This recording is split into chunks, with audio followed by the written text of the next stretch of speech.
கிறிஸ்து இயேசுக்குள் வாழ அழைக்கப்பட்ட அனைத்து சகோதர சகோதரிகளுக்கும் தேவனால் கிருபையும் தேவ ஆவியின் ஞானமும் உண்டாவதாக. இன்னைக்கு நம்ம பார்க்க போகிற சத்திய வசனத்தின் சத்தியங்கள் என்ன பார்க்க போகிறோம் அப்படின்னு பார்த்தோம்னா, மத்தேயு 27ஆம் அதிகாரத்தில் 35ஆம் வசனத்திலிருந்து தான் நம்ம பார்க்க போகிறோம். அதை வாசிக்க கேட்போம். அவரை சிலுவையில் அறைந்த பின்பு அவர்கள் சீட்டு போட்டு அவருடைய வஸ்திரங்களை பங்கிட்டு கொண்டார்கள். என் வஸ்திரங்களை தங்களுக்குள்ளே பங்கிட்டு என் உடையின் பேரில் சீட்டு போட்டார்கள் என்று தீர்க்கதரிசியால் உரைக்கப்பட்டது நிறைவேறும்படி இப்படி நடந்தது. அவர்கள் அங்கே உட்கார்ந்து அவரை காவல் காத்து கொண்டிருந்தார்கள். அன்றியும் அவர் அடைந்த ஆக்கினையின் முகாந்தரத்தை காண்பிக்கும் பொருட்டு இவன் யூதருடைய ராஜாவாகிய இயேசு என்று எழுதி அவர் சிரசின் மேலாக வைத்தார்கள். இந்த வசனங்கள் தான் இன்னைக்கு நம்ம பார்க்க போகிறோம். இந்த வசனங்களை என்ன நம்ம சத்தியத்தை தெரிஞ்சுக்கலாம் அப்படின்னு பார்த்தோம்னா, இதில் என்ன நடக்குது அப்படிங்கிறப்ப இயேசு கிறிஸ்துவோடைய வஸ்திரங்களை என்ன பண்ணுறாங்க, கலட்டுறாங்க. ஏற்கனவே நம்ம பார்த்தப்ப அவருடைய அந்த வஸ்திரத்தை கலட்டிட்டு திரும்ப சிவப்பான மேலங்கியை தரிக்கிறாங்க. அது எதற்காக அப்படின்னு பார்த்தோம்னா, அவங்க பரியாசம் பண்ணுவதற்காக அவர்கள் அப்படி பண்ணியிருக்கிறார்கள். ஆனால் அது என்ன காரணத்தை நமக்கு காண்பிக்கிறது என்றால், அவர் ஒரு ராஜா என்பதை காண்பிப்பதற்காக நமக்கு அந்த சூழ்நிலைகள் நமக்கு தெரியப்படுத்துது. அது அவர்கள் பரியாசம் பண்ணுவதற்காக இருந்தாலும் கூட உண்மையிலேயே அவர் நமக்கு ராஜா தான். அதை எங்கே இறக்கும் போதும் நமக்கு அது தெரியப்படுத்துது. இந்த விஷயத்தில் இங்கே சொல்லப்பட்ட உடையை கலட்டுவதில், இந்த வஸ்திரங்களை கலட்டி போட்டு சீட்டு போடுறதுல என்ன இங்கே நம்ம தெரிஞ்சுக்கிறோம் அப்படின்னு பார்த்தோம்னா, ஆதியிலே ஆதாம் ஏவாளை படைத்த பின்பு அவர்கள் எப்போது அவருக்கு கீழ்ப்படியாமற் போனதுக்கப்புறம் என்ன நடந்துச்சு அப்படின்னு பார்த்தோம்னா, உடனே அந்த பழத்தை சாப்பிட்டதுக்கப்புறம் அவர்களுக்கு கண்கள் திறக்கப்பட்டது அப்படின்னு வாசிக்க பார்க்குறோம். அப்படி திறந்த உடனே அவங்களுக்கு பாம்பு, அதாவது வந்த சர்ப்பம் சாத்தானா தெரிஞ்சா அப்படின்னு பார்த்தோன்னா அதெல்லாம் தெரியல. இல்லை வேற ஏதாவது அவர்களுக்கு கண்கள் திறக்கப்பட்டு வேற ஏதாவது பார்த்தாங்களா அப்படின்னா அதுவும் தெரியல. ஆனால் முதல் அவர்கள் கண்டு கொண்டது என்ன அப்படின்னு பார்த்தோன்னா, தாங்கள் நிர்வாணமாக இருக்கிறார்கள் என்பதை தான் அவர்கள் பார்த்து கொண்டார்கள். அப்போ அந்த கண்கள் திறக்கப்பட்டது. எந்த கண்கள் திறக்கப்பட்டது அப்படின்னா, எந்த ஒரு நன்மை தீமை என்று தெரியாமல் முழுவதுமாக தேவனுக்கு கீழ்ப்படிந்திருந்த அந்த சூழ்நிலை மாறி என்ன ஆயிருச்சு அப்படின்னு பார்த்தோன்னா, தானே முடிவெடுக்கக்கூடிய சுயம் என்கின்ற ஒரு போர்வை அவனுக்கு என்ன ஆயிடுச்சு, போர்த்தப்பட்டு விட்டுருச்சு. அந்த சுயம் வந்ததுக்கப்புறம் அவன் என்ன பண்ணுறான் அப்படின்னா, அவனுக்கு உடை இல்லை அப்படிங்கிறத அவன் நிதானிக்கிறான்.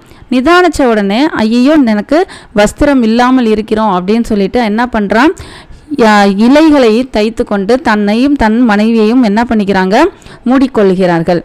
அப்போ பாவத்திற்கு முன்னால் எந்த விதமான ஒரு இதுதான் சரி இதுதான் தவறு என்று தெரியாத ஒரு சூழ்நிலையில் இருந்தார்கள். ஆனால் அவர்கள் முழுவதும் எப்படி இருந்தார்கள், தேவனுக்கு பிரியமாக இருந்தார்கள். மீண்டும் அதே சூழ்நிலையில் நம்மை மாற்றுவதற்கு, அதாவது எப்படி ஆதாம் ஏவாள் கீழ்ப்படியாமைக்கு முன்னர் இருந்தார்களோ அந்த சூழ்நிலையில் எப்படிப்பட்ட மனநிலையில் இருந்தார்களோ அப்படிப்பட்ட மனநிலையில் நம்மை கொண்டு வருவதற்கு இயேசு கிறிஸ்து, ஆண்டவராகிய இயேசு கிறிஸ்து என்ன பண்ணியிருக்காரு, இந்த உலகத்திற்கு சிலுவையில் அறையப்பட்டார். அப்போ முந்தின ஆதாம் ஆடையின்றி இருந்ததை அவன் எப்படி கண்டுகொண்டான், பாவம் செய்து கண்டுகொண்டான். இப்போ பிந்தின ஆதாமாகிய, அதாவது ஆண்டவராகிய இயேசு கிறிஸ்துவை எப்படி அவர் பிந்தின ஆதாம் என்று, அவர் உண்மையிலேயே தேவகுமாரனாகவும் பரிசுத்தாவியால் உற்பத்தியானவராகவும் அவரே பாவம் இல்லாதவராகவும் பாவம் செய்யாதவராகவும் பாவம் அறியாதவராகவும் எப்படி நாம் இன்னும் அறிந்து கொள்ளலாம்னா, இப்போ அவருடைய வஸ்திரங்களே என்ன பண்ணிட்டாங்க, களைந்து போட்டாங்க. ஆனால் அவர் எப்படிப்பட்டவராக இருக்கிறாரு, பரிசுத்தம் உள்ளவராக இருக்கிறார்.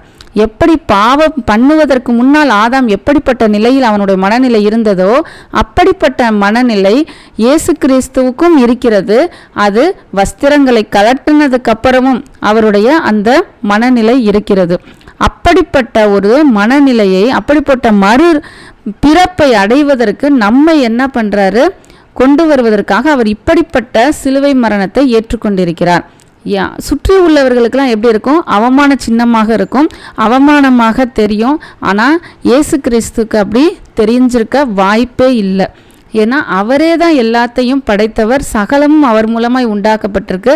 அதனால எப்படி இயற்கைக்கு எந்த விதமான எதுவுமே என்ன ஆகாது, இது சரி இது தவறு அப்படிங்கிற எல்லாம் அவர் சொல்ல எல்லாம் அதற்கு கீழ்ப்படியும், அந்த வார்த்தைக்கு கீழ்ப்படியும். அப்படி இருக்கிற மாதிரியே தான் இயேசு கிறிஸ்து, ஆண்டவராக இயேசு கிறிஸ்து முழுவதுமாக கீழ்ப்படிந்து பாவம் இல்லாமல் அவர் தன்னை ஒப்பு கொடுத்தார்.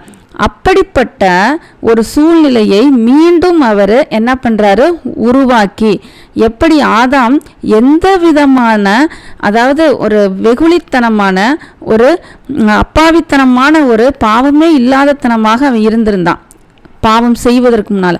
அந்த அப்பாவித்தனத்தை, அந்த எந்த விதமான பாவம் இல்லாத தன்மையை இயேசு கிறிஸ்துவுக்குள் இருக்கிறது என்பதை இந்த சூழ்நிலை, இந்த இன்சிடென்ட் மூலமாக என்ன பண்ணுறாரு, நிறைவேற்றுகிறார்.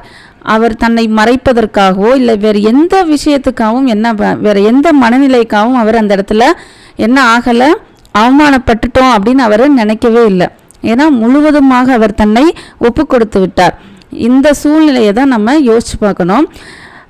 எப்படி ஆதாம் தன்னையும் தன் மனைவியையும் மூடிக்கொள்வதற்கு அத்தி இலைகளை பறித்து அதற்கப்புறம் என்ன பண்ணாங்க, அதற்கப்புறம் என்ன நடந்துச்சு அப்படின்னா, தேவனே அவர்களுக்கு இந்த இலைகளால் உண்டான உடை எப்படிப்பட்டது, நிரந்தரமானது கிடையாது.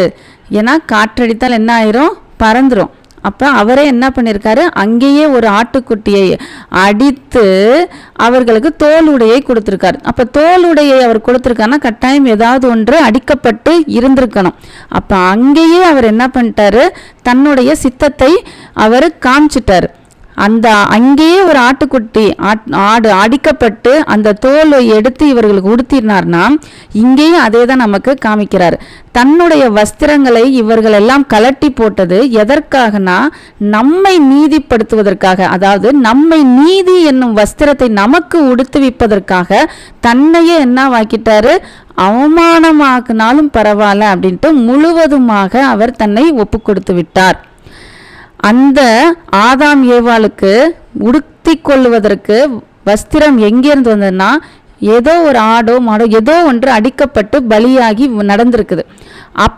அப்படியாவது பலியானது நிமித்தம் இவர்களை மூடிக்கொள்வதற்கு, இவர்களை அவமானப்படுத்தப்படாமல் அவர்களை காத்து கொள்வதற்காக அப்பவே என்ன ஆயிடுச்சு, ஒரு உயிர் பலியாகி விட்டிருக்குது.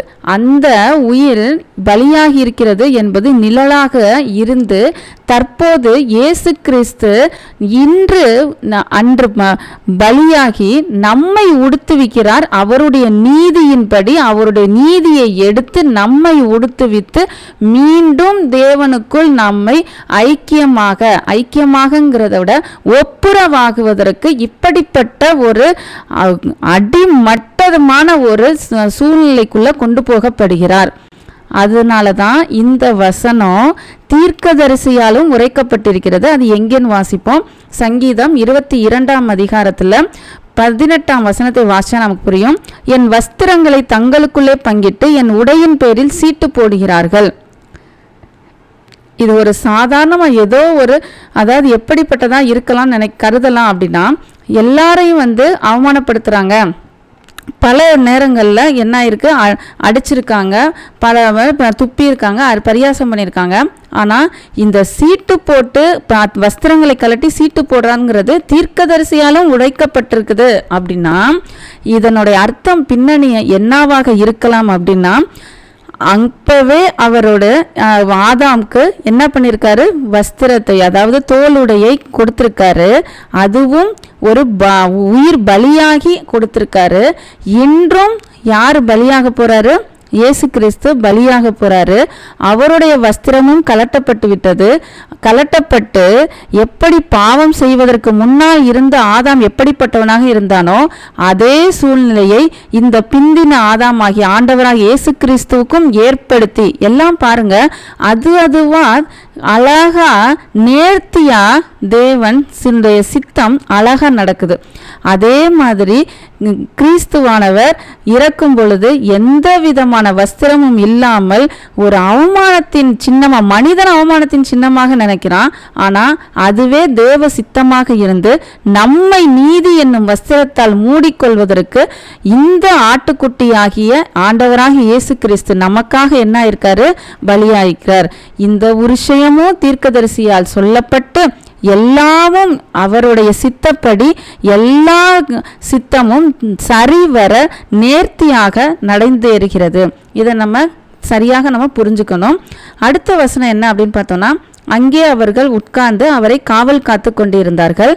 காவல் காத்து கொண்டிருக்கிறாங்க, என்ன நடக்குது அப்படின்ட்டு பார்த்துட்டு இருக்காங்க. அதுக்கப்புறம் பாருங்க, அன்றியும் அவர் அடைந்த ஆக்கினையின் முகாந்தரத்தை காண்பிக்கும் பொருட்டு இவன் யூதருடைய ராஜாவாகிய இயேசு என்று எழுதி அவர் சிரசுக்கு மேலாக வைத்தார்கள்.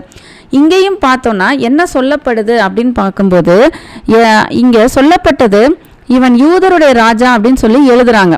ஏன் அப்படி எழுதுறாங்க அப்படின்னு பார்த்தோம்னா, அவர்கள் எந்த காரணத்துக்காக இவரை கொலை செய்யறாங்க அப்படின்னு பார்த்தோம்னா, தன்னை யூதருடைய ராஜா, தன்னை தேவனுடைய குமாரன், இந்த ஆலயத்தை இடித்து போடுங்கள், நான் 3 நாளைக்குள்ளே கட்டுவேன் அப்படிங்கிற சில காரியங்களை குறித்து தான் இவரை கொலை செய்ய போறோம், இவரை மரண தண்டனைக்கு உட்படுத்த போறோம் அப்படிங்கிறது என்ன காரணம் அப்படிங்கிறத அந்த சிலுவையில எழுதணும் அப்படின்னு நினைக்கிறாங்க.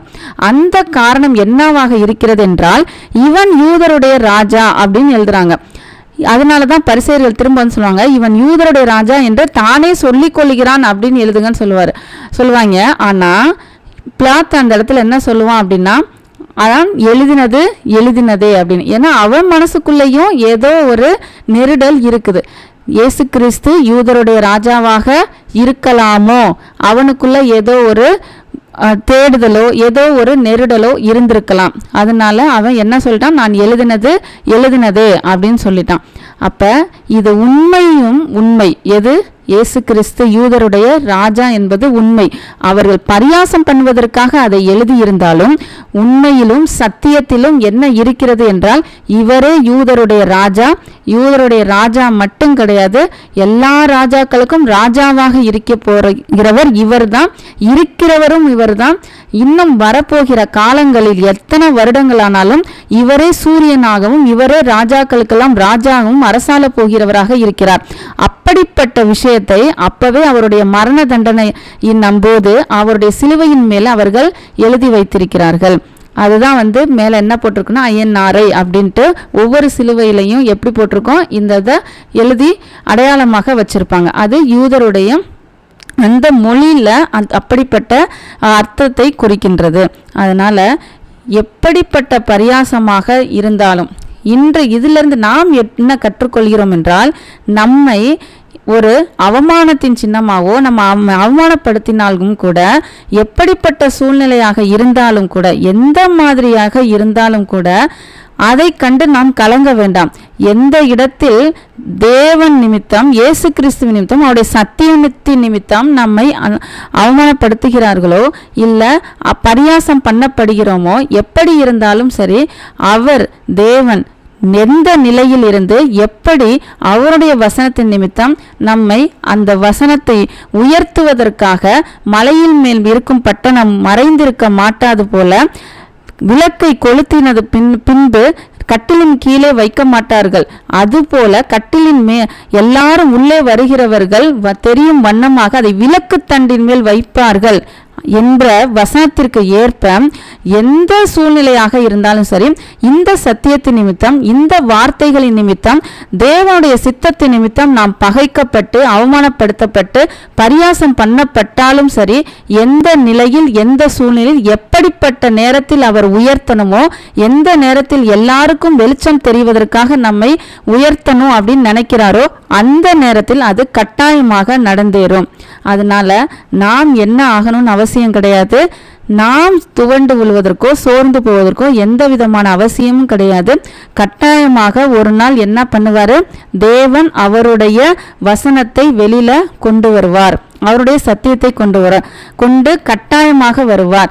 அன்று இயேசு கிறிஸ்து அறையப்படும் பொழுது அன்றைய தினம் அந்த நேரத்தில் யாருக்கும் தெரியல இவர்தான் யூதருடைய ராஜா, இவர்தான் மெஸ்ஸியா அப்படின்ட்டு.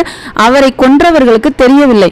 ஆனா 3ஆம் நாள் உயிர்த்தெழுந்ததுக்கு அப்புறம் கூட யாருக்கு தெரியல? கொன்றவர்கள் தெரியல, சீஷர்களுக்கு காணப்பட்டார். ஆனா இன்று பெரும்பாலானவர்களுக்கு இவர்தான் மெஸ்ஸியா அப்படிங்கிறது தெரிய வந்திருக்கிறது. இன்னும் எல்லாருக்கும் தெரியணும் அப்படின்னா அவர் மீண்டும் வரும்பொழுது, மேகங்களுடனே வரும்பொழுது அவரை குத்தினவர்களும் காண்பார்கள் அப்படின்ட்டு எழுதப்பட்டிருக்குது. அப்ப தெரியும் இவர்தான் யூதருடைய ராஜா, இவர்தான் மெஸ்ஸியா என்பது தெள்ள தெளிவாக தெரிஞ்சிடும்.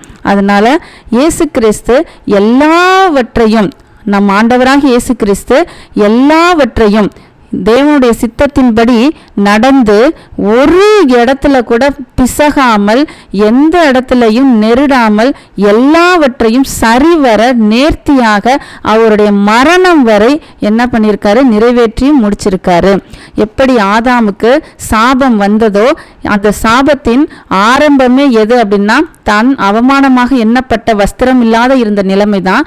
அதே நிலைமையை மீண்டும் இயேசு கிறிஸ்துவானவர் தனக்கு ஏற்படுத்தி மீண்டும் தேவனுடைய சித்தத்தை நமக்காக நிறைவேற்றுவதற்காக தன்னை அவமானப்படுத்தப்பட்டு ஒப்பு கொடுக்கப்பட்டு அவர் என்ன பண்ணியிருக்காரு?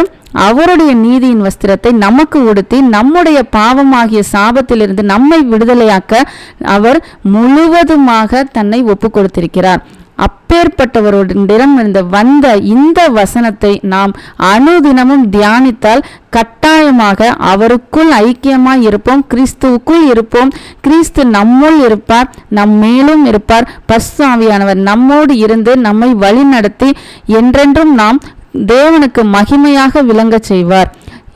அடுத்த சத்தியத்தில் நாம் இன்னொரு சத்தியத்தை பார்ப்போம்.